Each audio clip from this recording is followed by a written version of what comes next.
ਕੇਜਰੀਵਾਲ ਕਹਿੰਦੇ ਕੱਟੜ ਇਮਾਨਦਾਰ ਪਾਰਟੀ ਨੂੰ ਬਚਾਉਣ ਦੇ ਲਈ ਤਰਲੋ ਮੱਛੀ ਹੋ ਰਿਹਾ ਜੀ। ਦੇਖੋ ਹੁਣ ਕੁਛ ਤਾਂ ਕਰਨਗੇ ਨਾ। ਆਪਾਂ ਪਿਛਲੇ ਦਿਨਾਂ ਤੋਂ ਲਗਾਤਾਰ ਗੱਲ ਕਰਦੇ ਆ ਰਹੇ ਹਾਂ ਕਿ ਆਮ ਆਦਮੀ ਪਾਰਟੀ ਦੇ ਅੰਦਰ ਕਾਫੀ ਤਣਾਅ ਹੈ। ਉਹਦੇ ਵਿੱਚੋਂ ਚਾਹੇ ਕੁਬਰ ਵਿਜੇ ਪ੍ਰਤਾਪ ਵਾਲਾ ਮਾਮਲਾ ਆਉਂਦਾ, ਚਾਹੇ ਇਹਨਾਂ ਦੇ ਜਿਹੜੇ ਆਪਣੇ ਖਾਸਮ ਖਾਸ ਸੀ ਉਹ ਰਾਜ ਸਭਾ ਮੈਂਬਰ ਭੱਜ ਜਾਂਦੇ ਨੇ, ਤੇ ਇਹ ਸਾਰੀ ਸਥਿਤੀ ਦੇ ਵਿੱਚ ਫਿਰ ਕਈ MLA ਲਗਾਤਾਰ ਫਸ ਰਹੇ ਨੇ। ਸਾਰਾ ਕੁਛ ਹੈ।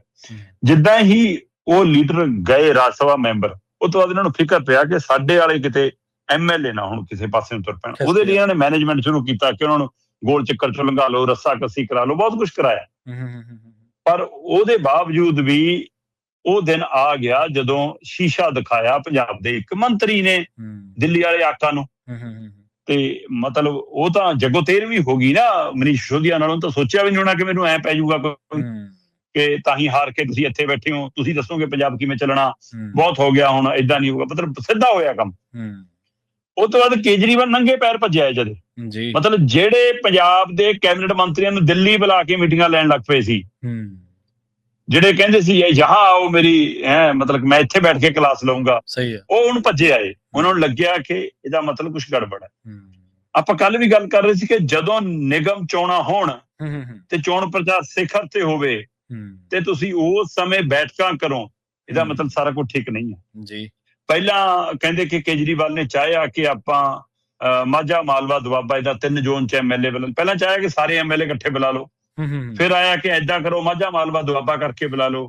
ਫਿਰ ਕਿਸੇ ਸਲਾਹਕਾਰ ਨੇ, ਵਿਵੇਕ ਕੁਮਾਰ ਵਰਗੇ ਨੇ ਸਲਾਹ ਦਿੱਤੀ ਕਿ ਸਰ ਜੇ 150 ਬੰਦਿਆਂ ਚ ਕੋਈ ਮਨੀਸ਼ ਸਿਸੋਦੀਆ ਨੂੰ ਕਹੇਗਾ ਤੇ ਕੱਲ ਨੂੰ ਤੁਹਾਨੂੰ ਕੋਈ ਕੁਛ ਕਹਿ ਗਿਆ ਫਿਰ ਕੀ ਕਰਾਂਗੇ।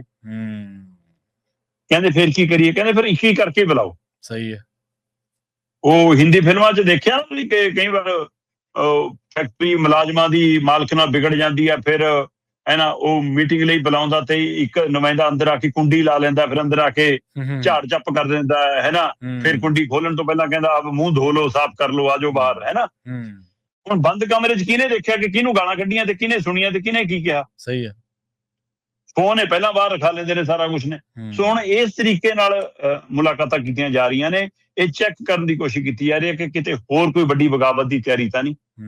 ਕਿਉਂਕਿ ਜੇ ਭਗਵੰਤ ਮਾਨ ਇਹ ਕਹਿ ਰਹੇ ਨੇ ਕਿ ਵੀ ਟਿਕਟਾਂ ਦਿੱਲੀ ਤੋਂ ਨਹੀਂ, ਦਿੱਲੀ ਤੋਂ ਸ਼ਤਾਬਦੀ ਦੀਆਂ ਮਿਲਦੀਆਂ, ਪੰਜਾਬ ਤੋਂ ਮਿਲਣਗੀਆਂ MLA ਦੀਆਂ ਟਿਕਟਾਂ, ਤੇ ਜੇ ਗੁਰਮੀਤ ਖੁੱਡੀਆਂ ਇਹ ਕਹਿ ਰਹੇ ਨੇ ਕਿ ਐ ਨਹੀਂ ਚੱਲਣਾ, ਤੁਹਾਡੇ ਪਤਾ ਨਹੀਂ, ਸਾਨੂੰ ਪਤਾ ਸੀ ਕਿਵੇਂ ਅਸੀਂ ਵਿਚਰਦੇ ਹਾਂ ਲੋਕਾਂ ਚ, ਹੈ ਨਾ। ਇਹਦਾ ਮਤਲਬ ਕੀ ਇਹ ਵੱਡੀ ਬਗਾਵਤ ਦਾ ਸੰਕੇਤ ਹੈ। ਤੇ ਕਈ ਧਿਰਾਂ ਨੂੰ ਉਮੀਦ ਜਾਗੀ ਹੈ ਕਿ ਭਗਵੰਤ ਮਾਨ ਹੁਣ ਪੈਰ ਲਾਊਗਾ ਤੇ ਇੱਕ ਧੜਾ ਮਜ਼ਬੂਤ ਕਰ ਰਹੇ ਨੇ ਆਪਣਾ, ਉਹ ਵੱਖਰੀ ਧਿਰ ਵਜੋਂ ਪੰਜਾਬ ਦੇ ਵਿੱਚ ਵਿਚਰਨਗੇ ਤੇ ਫਿਰ ਉਹ ਲੋਕਾਂ ਦੀ ਸਿਮਤੀ ਲੈ ਕੇ ਵੋਟ ਹਾਸਲ ਕਰਨਗੇ ਕਿ ਵੀ ਅਸੀਂ ਦਿੱਲੀ ਵਾਲਿਆਂ ਦਾ ਗਲਬਾ ਲਾਤਾ, ਪੰਜਾਲੀ ਲਾਤੀ ਅਸੀਂ, ਹੁਣ ਸਾਨੂੰ ਤੁਸੀਂ ਗੱਲ ਲਾ ਲਓ।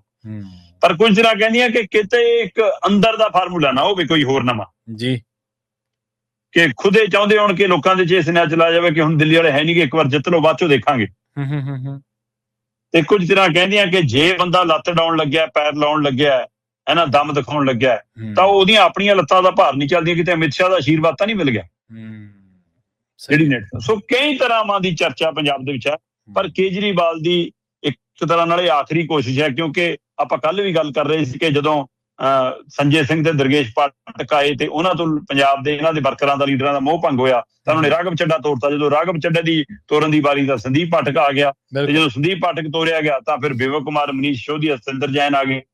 ਤਾਂ ਹੁਣ ਜੇ ਉਹ ਇਹ ਟੀਮ ਜਾ ਰਹੀ ਹੈ ਤਾਂ ਕੇਜਰੀਵਾਲ ਆ ਰਿਹਾ। ਕੇਜਰੀਵਾਲ ਆਖਰੀ ਕੋਸ਼ਿਸ਼ ਹੈ। ਇਹ ਤੋਂ ਬਾਅਦ ਕੀ, ਇਹ ਸਵਾਲ ਅਜੇ ਖੜਾ ਹੈ।